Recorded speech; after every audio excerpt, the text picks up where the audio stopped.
Welcome back to another week of Big Bookie presented by Big Banter Sports, your home for all your needs for Big Ten sports, whether it's football or basketball. We've got a podcast at each school that'll give you in depth analysis for your favorite teams.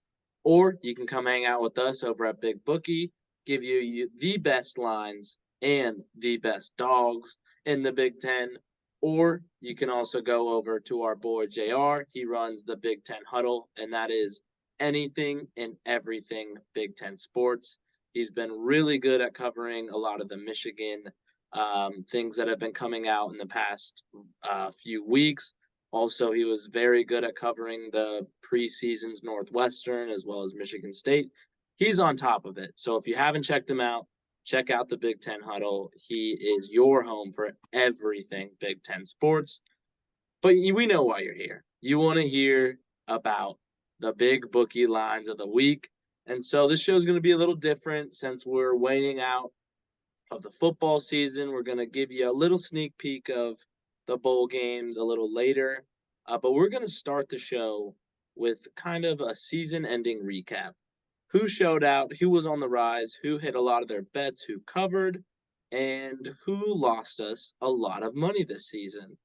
So I'll turn it to anybody who has a riser or faller that they can think of off the top of their head. I've got a And I faller. think, all right, let's see it. Yeah, well, I pulled up my preseason betting sheet I had here. Just sprayed every single futures bet that I had preseason. Put them all in here, tracked my wins and my losses.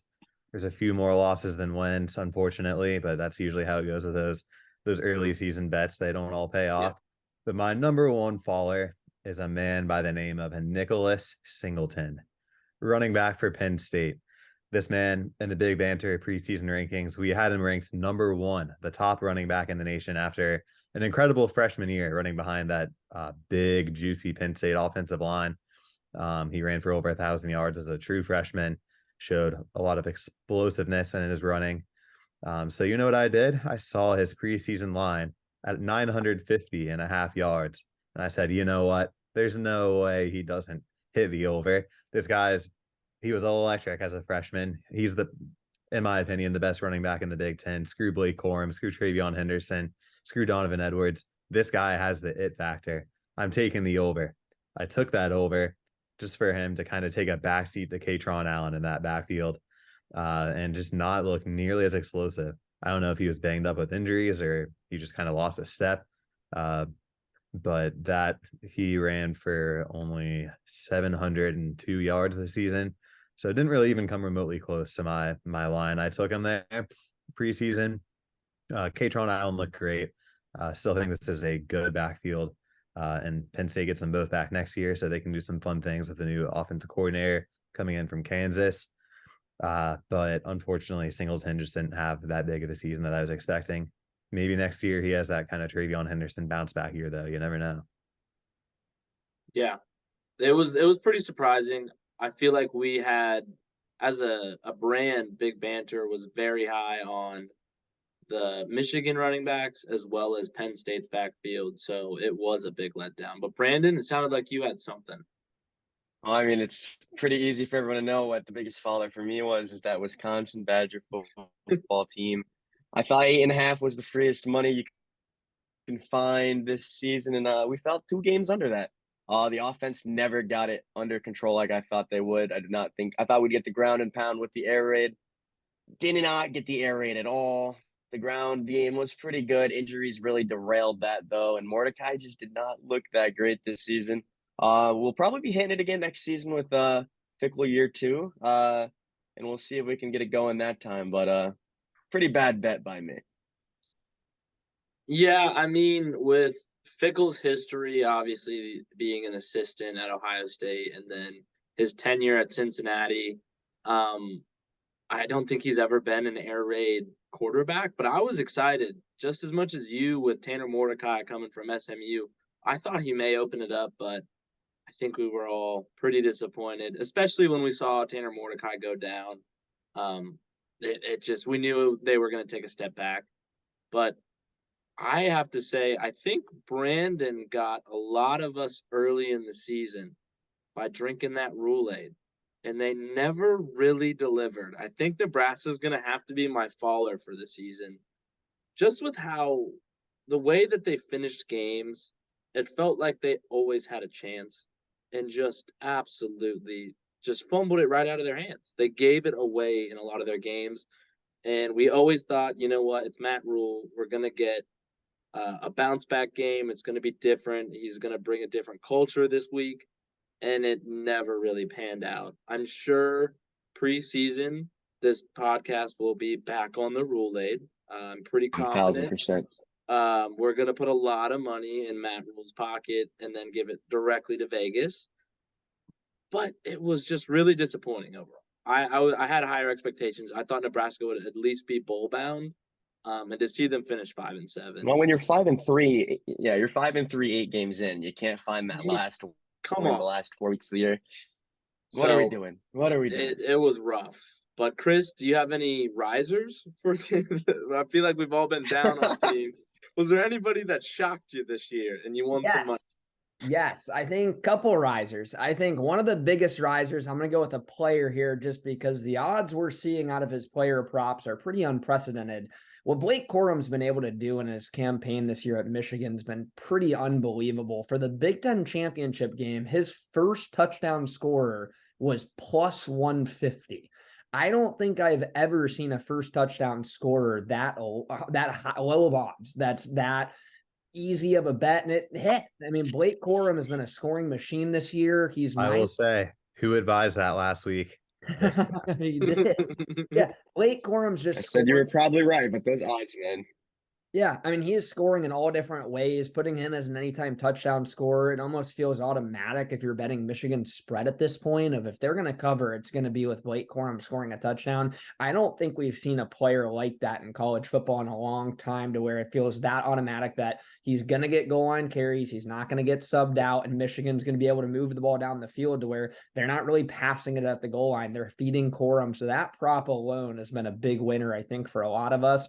My biggest faller would be Iowa's ability to score. I think this podcast the entire season harped on the under, and probably me more than anybody thought eventually this has to end. Eventually an over has to hit, and we still have not seen it, and we're into the bowl game. We have just had under after under after under, and the total keeps getting lower and lower, and they keep hitting. It's unbelievable to see. I think it'd be hard for me to see Brian Ferentz coming back as the offensive coordinator next year. I think for them to go 10-2 with the offense they had, quite frankly, is incredible. I'm interested to see what they do in the future with these Pac-12 schools coming in, because I think, not having the Big Ten West, Iowa is not going to be able to play this brand of football and have this great of a record. So I'm interested to see what they do to adjust. But I think this whole podcast made some good money on Iowa unders this year. Is it far-fetched to say that they had the best coordinator and the worst coordinator in football this year? No. The defensive coordinator won the Broyles.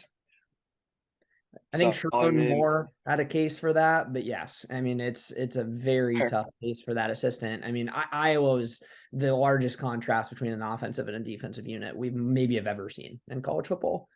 And I think that partially plays into why they were an under machine. Their defense is very good. Their special teams are very good. But the one thing that you pretty much need to do to win a football game is the offense. You need to score points. You can't rely on be able the to get defense something. unless you're somehow the Pittsburgh Steelers and they can do it and just get like defensive touchdowns every other game. It's just not going to happen. So to get 10 wins, I think you got to give them credit, but definitely that offense was just abysmal. I want to see an Iowa team that has a good offense because I think they will have to transition. They have to adapt in this West next Big Ten. Yeah, I think they're going to have to. But there is one thing that we haven't talked about, and we did not talk about it pre-show, but I want to pose it here. How do you think the 12-team playoff is going to fare for the Big Ten? Favorable or unfavorable? I think this is just, we have to talk about it coming out of the Florida State, that precipice and precedent that was set with an undefeated team, Power 5 champion left out. So now that we're expanding to 12 teams, do you think games will matter more against Penn State, against an Iowa. Now you're going to mix Oregon and Washington, UCLA, USC into the mix. Like, do you think this is helping the Big Ten or it's going to hurt? And this is open to Yeah. anyone to answer first. I think it's super favorable to the Big Ten. I think being one of the larger conferences, I think we're seeing two super conferences come into college football play with the SEC and the Big Ten. And I think as an Ohio State Michigan fan, I understand the frustration of that game individually, maybe not meaning as much at the end of the season. If both these teams are undefeated, we really did see kind of a changing of the era. This was the last year that an Ohio State Michigan game was going to be one team's completely done and one team's going to the playoff. What'll probably happen in the future is one of these teams is going to be in a playoff spot already, if not both, and it's going to come down the seeding. But I think at the end of the day, it makes the rest of the Big Ten so much more exciting and watchable. You see a team like Penn State who really performed very well. They lost to Ohio State and Michigan, which is a bummer, but they even played those teams well, and that team would be in the playoff this year. You would see Oregon in the playoff, who lost to Washington twice in two close games. You'd see Washington in the playoff. We'd have 5 Big Ten teams from next year in this year's playoff. I think it's awesome for fans all over college football to where now they have a chance to get in. These teams that get hot and play well, they have a chance to enter this playoff race, and it's going to matter the seeding. Having a home game in the playoffs is going to be crucial. Having a bye in the playoffs is going to be crucial. So I don't think it'll impact games as much as people think. It's not the NFL. We still don't have this long, grueling 20-game Super Bowl stretch that you have to go through, and I think it's going to be really good to see these teams have a chance to go to the playoff, but B, it might even encourage tougher scheduling with the chance of, hey, if we do lose a game, we're still right in it and we're still right in the race. All right. So you mentioned Penn State, and I want to add an additional question, and you can come back and answer this, but I want to hear from Brant and Brandon. You with the 12-team playoff, do you think job security as a head coach becomes a lot easier because now a coach like James Franklin is getting into the college football playoff? Ryan Day is not as criticized. Obviously, he does lose. He's lost a big game 3 years in a row, but a little pressure is taken off because, all right, we're still making the playoffs. It doesn't really matter. Do you think that we're going to see longer tenures for these coaches now that there's been a little pressure off of them? Or will it still be, you can't beat Michigan, Ohio State, Ryan Day, you can't beat Harbaugh, get out? Or do you think the playoff is going to help a lot with job security? Yeah, I think down the line, the playoff is going to help a lot. But that being said, it's still 12 teams. You still got to be one of the best 12 teams in college football, which is no easy task. And it's kind of like that's the expectation if you're in Ohio State, if you're in Alabama, if you're, one of those blue blood programs that's been dominant the past few years. So I think you have to make the playoffs in order to keep your job safe. But at the same time, like Ryan Day, he's won all the games he should win, and he drops a lot of big games. But at the end of the day, all of his Ohio State teams would have been in the playoffs in a 12-team format. So I think that will take a bit of pressure off of him if he continues that trend. But at the same time, the Ohio State Michigan game, as much as it's not gonna have the same kind of impact, national championship or bust type of feel to it, it's still the Ohio State Michigan game. There's still going to be that hatred for the other team. And fans are not going to be happy if Ryan Day goes and loses that again a 4th straight time. Not at all. I agree. Brandon, what are your thoughts? The Ohio State Michigan game we've been harping on. I mean, we might see that game 3 times next season if we're being honest. Yeah. And yeah, if Ryan Day loses 1-2, hey, wins the national championship in the 3rd, I won't be complaining that much. But I feel like we got to talk about the little guys, the group of schools that are going to finally get on that national stage going into the quarterfinals in this 12-team playoff. I think that's going to be great for all the little guys that never could get to this stage. I think that's going to be awesome for them. But yeah, job security, it's going to be so huge for all these guys that aren't the elite of the elite. Because if you're the elite of the elite, you got to at least make these quarters. I mean, the semifinals, got to make a national championship. Ryan Day, you can't get eliminated in the quarterfinals every year and expect to keep that job, Ohio State. So I would have to say job security is big for most of these guys. One group of 5 team did make it. I need to give a shout out to me and Chris. We're both alums. Cincinnati did make the college football playoff when it was 4 teams. The only group of 5 to ever do it. Now I rest my case. But I do think, Chris, anything to add on the coaching piece before we move into some of the bowl games? Yeah, agree with the job security from some of these smaller schools. I will say for the bigger schools like an Ohio State or in Michigan, I think it's going to be similar to what I call the Marvin Lewis effect with the Cincinnati Bengals. Went to this playoffs 5 straight years, lost in the wild card round 5 straight years. That's not going to be acceptable at these bigger schools. I think these teams that are accustomed to making the 4-team playoff, the standard will be making the top 4 teams in the playoff, and that's what we'll see. So I think job security for these teams that are budding and being able to get into the 12-team playoff is awesome. And I think setting the standard high for these schools that are used to it is awesome as well. It makes our entire game better. Yeah, totally agree. Now we have some lines for bowl games, and we will continue to cover this throughout the month of December. So next week's episode and the episode right before bowl season really kicks off, we will do in-depth breakdowns of each game. But we're just going to give you a little taste of what we got out there.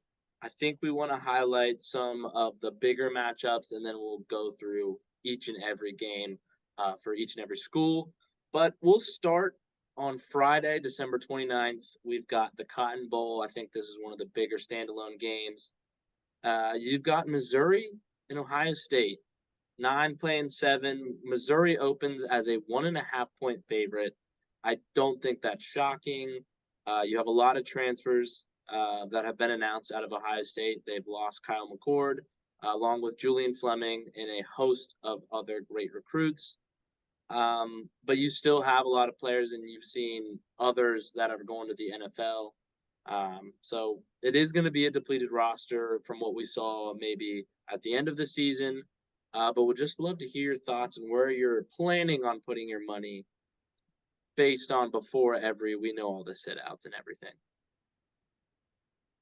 Yeah. Oh, you can go ahead, Chris.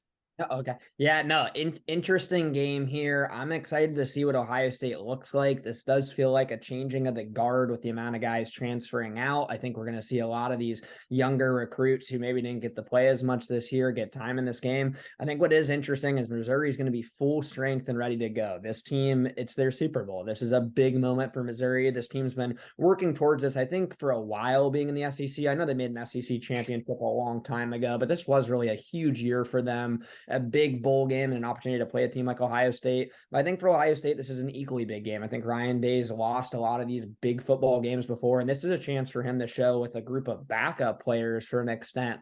No, I'm a great coach. I'm able to win these bigger ball games. This game does mean something to us. What's interesting is the spread actually opened at 6.5, favored by Ohio State. And when McCord opted out, Chip Trainum is now transferred, Fleming's transferred. It's going all the way down to Missouri. So congrats to anyone that was able to get that Missouri number, because I do like it at that. I don't have a pick for this yet, just not knowing who's going to be out there for Ohio State and what that's going to look like. Are we going to see Devin Brown the entire game? Are we going to see kind of a quarterback by committee give all these guys a chance to play? I'll be interested to see if Ohio State looks at this game from a perspective of, do we need to go out here and win this game, or is this game a great chance for us to scout out a lot of different players, try a lot of different schemes, kind of rotate guys in and out and give some guys some live game reps? So it'll be interesting to see what that looks like, and that'll definitely affect where I place my money on this. Yeah, I didn't even see that Chip Trainum is in the transfer portal. I saw that Mayan Williams declared for the draft, so I was like, at least we have Chip, but now he's out too. So it's going to be very interesting to see. I think Dallin Hayden is the next guy up, so it'll be good to see him, good to see all those young guys. I'm excited for the wide receivers. But Brant, what are your thoughts on the game? Yeah, my thoughts kind of similar to Chris. Missouri is probably going to be full strength. A lot of their better players are underclassmen, and this is a team with a lot of talent. Luther Burden is a guy you're going to want to keep your eyes on, especially if Ohio State has some secondary players opt out. I doubt Denzel Burke plays. So you might get to see a fun matchup with Jordan Hancock guarding Luther Burden, which could be a lot of fun. But he was a 5-star receiver, had an insane year this year for Missouri. Super talented. Missouri's going to have their full team out there. Ohio State is not. There's going to be nowhere near full strength. But Ohio State has had this kind of similar scenario before. Every time they've missed the playoffs within the CFP era, they have won their bowl game, and it hasn't really particularly been too close, aside from that Rose Bowl 2 years ago with Utah, where they had the crazy game where they started out behind. JSN set a bunch of Rose Bowl records. But looking at this list, you've got the Fiesta Bowl with Urban Meyer against Notre Dame in 2016. They kind of creamed all over them. You've got the 2017, or no, that was 2015 with Urban. You've got 2017 in the Cotton Bowl where they were playing USC with Sam Darnold. And Darnold. 24-7, easy win. Played Jake Browning's Washington Huskies in the Rose Bowl in 2018. 28-23, but that's a closer score than the game actually was. Ohio State kind of controlled the whole thing. And then that Rose Bowl where they came back from an early deficit to win 48-45. So Ohio State just doesn't really lose bowl games when they're not in the college football playoff. They go out and show that they're one of those dominant programs and they're going to beat a lesser opponent. So I'm confident no matter who they're rolling out there, they're going to come out of the Cotton Bowl with a win. I like it. Brandon, what are your thoughts? I was going to say, don't give me Ohio State at plus money here, guys. I think, yes, there's going to be a lot of opt-outs. Yes, Ohio State's not going to be at full strength, but they're going to come out fired up regardless. Whoever's playing wants to prove they're going to be a guy next year. They're going to be that starter for us going into 2024. I feel like this is, like Chris said, going to be a lot of learning as the game goes on, especially with the quarterback situation. We don't know who's starting yet. Could be Devin Brown, could be Lincoln. We could be having our eyes set on Ward from Washington State for all we know. We have no idea yet what's going on there, but I think Ohio State's going to still come out fired up. They're going to be ready to prove, hey, yeah, we didn't make the playoff this year, but we are still that program that is going to be out there winning these New Year's Six Bowls every season. So I'm betting on the Buckeyes regardless of what the line ends up being. Missouri's no joke, but I think Ohio State gets it done. Yeah, I think it'll be competitive, but Brand, I think you might have convinced me with just the bowl wins outside of the college football playoffs. I forgot how good they were outside of the playoffs. I mean, the record set in the Rose Bowl was ridiculous 2 years ago. But even last year, they looked really good. Now, moving into the next Saturday the 30th, we've got Ole Miss, Penn State. Penn State opens as a 3.5-point favorite. But again, I think there's going to be a lot of opt-outs. Not sure about transfers as much as like Ohio State that we've seen, but still we have to keep our pulse on who's opting out and who's going to be sitting out for that game. So, Brant, we'll turn it over to you. Will you be betting if Penn State remains favorite, or will you be taking Ole Miss? Yeah, I think the line for Ole Miss is very favorable right now.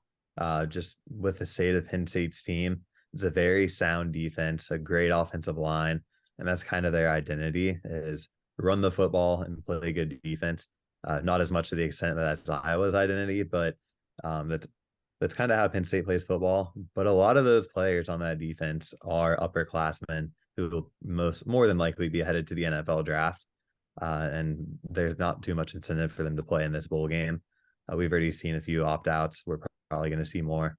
And Ole Miss, on the flip side, you got more underclassmen out there. So I think if you can get Ole Miss with the plus money, why are you not taking it? Yeah. Brandon, your thoughts? Yeah, this is going to be something I would wait if I wanted to take Penn State to see how their the opt-outs look closer to the bowl game. Ole Miss at +4, +4.5, I think is a really great number. I know it's +3.5 at some places. You can get it +4 elsewhere. I think that's a good number for them. They are going to have most of their players, almost all of them, ready to go. And Penn State, we just don't know yet who's not playing, who's playing, and I don't trust them enough to bet them at not full strength. So I do not know what I'll be doing yet. But if Penn State rolls out everyone, I know they had a big opt-out for the game already. But if they play most of the rest of the guys, I might take Penn State. But Ole Miss is where I'm heading at this point in time. Chris, are you waiting for the line to change, or would you take it where it's at right now at Penn State -3.5? I love Ole Miss at +4.5. I actually hopped on this line yesterday. I don't see it getting any better than that. This Ole Miss team, for those who haven't recognized, they've lost 2 games this year, and it was to Georgia and Alabama. They've beaten a really good LSU team. They've played a good SEC schedule, and Lane Kiffin every single year has elevated what the Ole Miss program is able to do. Jackson Dart for them is a very good quarterback with experience. Ole Miss really won't have anybody opting out. Lane came out and said himself, we don't have any first round guys, and we're going to have our guys ready to go to play in this. I think on that Penn State defense, we might see a lot of opt outs. I don't know what Drew Allar's health is going to look like for that game. Right now, looking at this bowl slate, that is my favorite line right now to hop on. And I would hop on that as soon as possible with Ole Miss. I could see this being closer to +1, even about kickoff time based off what Penn State's able to have out there. All right. So you heard Chris. Get it while it's hot. Now, moving into the first of the new year, we've got our New Year's games. We're going to touch on 2 out of the 3. We've got Iowa, Tennessee, which opens at -7.5 Tennessee. And then you obviously have the college football playoff, Georgia, Bama, Michigan, and it is Michigan -1.5. Chris, we'll start with you. Thoughts on both of those games? Would you wait to get a more favorable line, or are you liking where they're at right now? Iowa, Tennessee is a big avoid for me. Tennessee's favored by 7, and that team's been extremely underwhelming this year. Joe Milton, the former Michigan quarterback, has not lived up to the expectation that he was supposed to be at. I think Tennessee struggled down the stretch.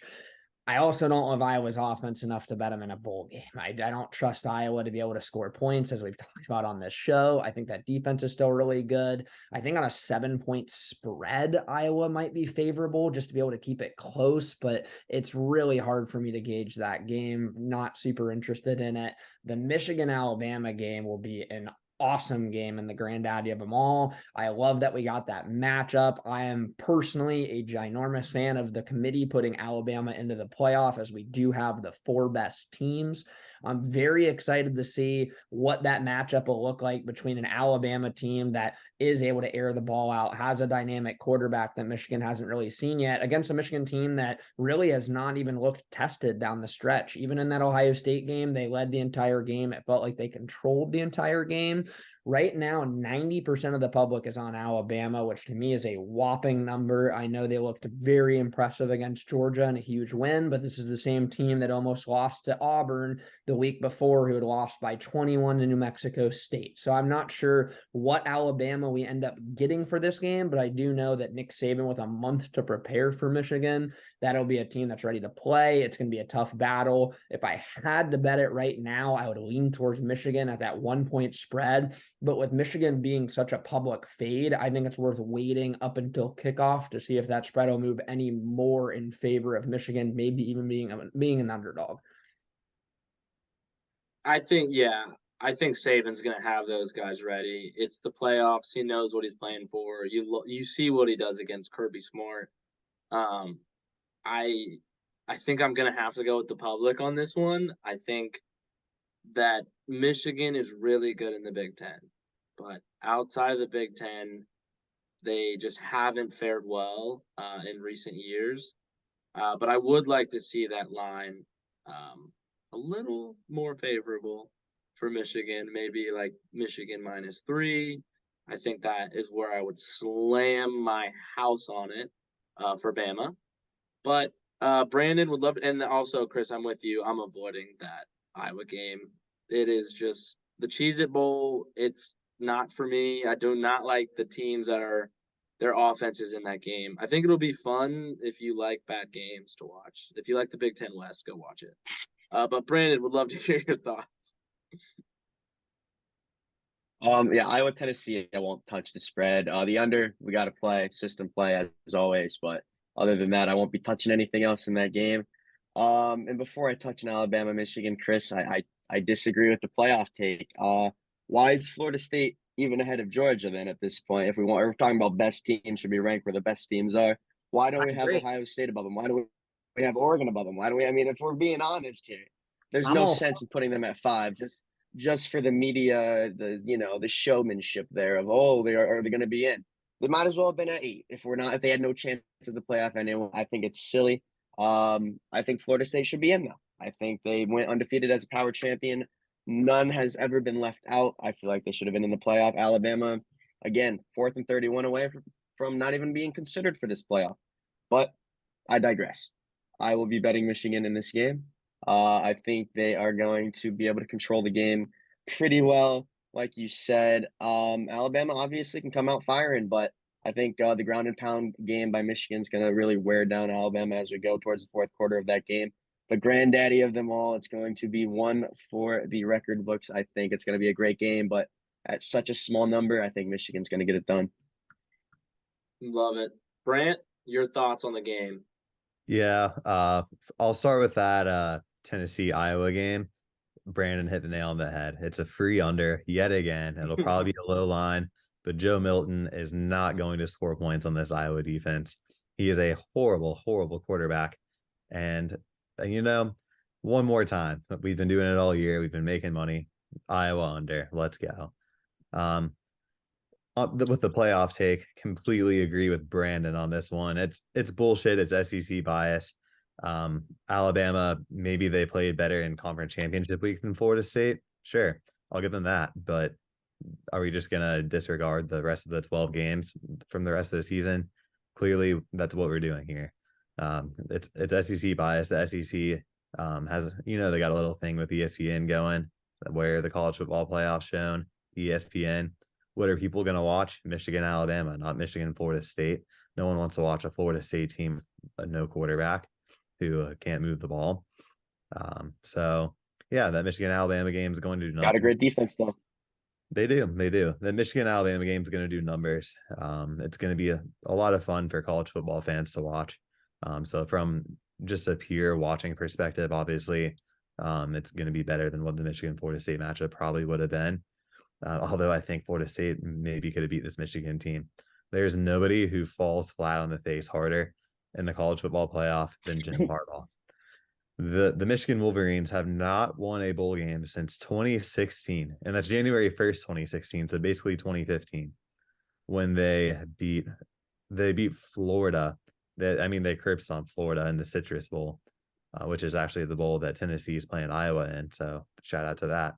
Yeah. But thought it was a Cheez-It Bowl. My bad. It's the Cheez-It Citrus Same Bowl. Oh, shoot. Same thing. Okay, I Same thing. can't believe they just took it away from the actual Cheez-It Bowl. That That was a yeah, standalone. I It was a think there's hallmark. actually They got the a Pop-Tart Cheez-It Bowl. Bowl. I think there's additionally a Cheez-It Bowl. So there's the Cheez-It Bowl and the Cheez-It Citrus Bowl. The more Cheez-Its, the merrier. I mean, everyone wins. I'm the cheesiest, coach. Yeah. Bottom line, Nick Saban, he wins when it comes to championship time. Jim Harbaugh, he loses when it comes to championship time. It's an easy pick for me. Alabama's going to win this game. I'll ride with the public. I don't even care. Yeah, Chris, I'm gonna have to go with the majority here. That's a bad take on Alabama. I think, yeah, they're gonna beat Michigan, but we do have the first playoff ever. There was a third-string quarterback by the name of Cardale Jones, and he won the national championship. Now, I'm not comparing any of their quarterbacks to Cardale Jones because he's a human rocket, but the precedent was set when a third-string quarterback got in with that Ohio State team. Now, we're going to have to speed run because we have about 30 seconds left, and we have 3 basketball games. We have Illinois, Tennessee, Alabama, Purdue, and Wisconsin, Arizona. I want you guys to give me all your favorites, and then we'll cover them on Twitter. You guys can get the updated lines this week. But, Brant, we'll turn it to you. Illinois, Purdue, Wisco. Bang. You heard me. Ooh. That's a Tennessee, Big Purdue, Ten sweep. Arizona. Big Ten sweep. Bring out the brooms. Tennessee, Purdue, Arizona for me. Tennessee, Purdue, Arizona. I like as well. Yeah, Brant, you're wrong on this one. It's Tennessee, Purdue, Arizona. All But right. great show, boys. Looking forward to next All week. right. Everybody That'll can find this tomorrow, Thursday, live on YouTube. Go check us out on Twitter, and we will also have some of our picks for the weekend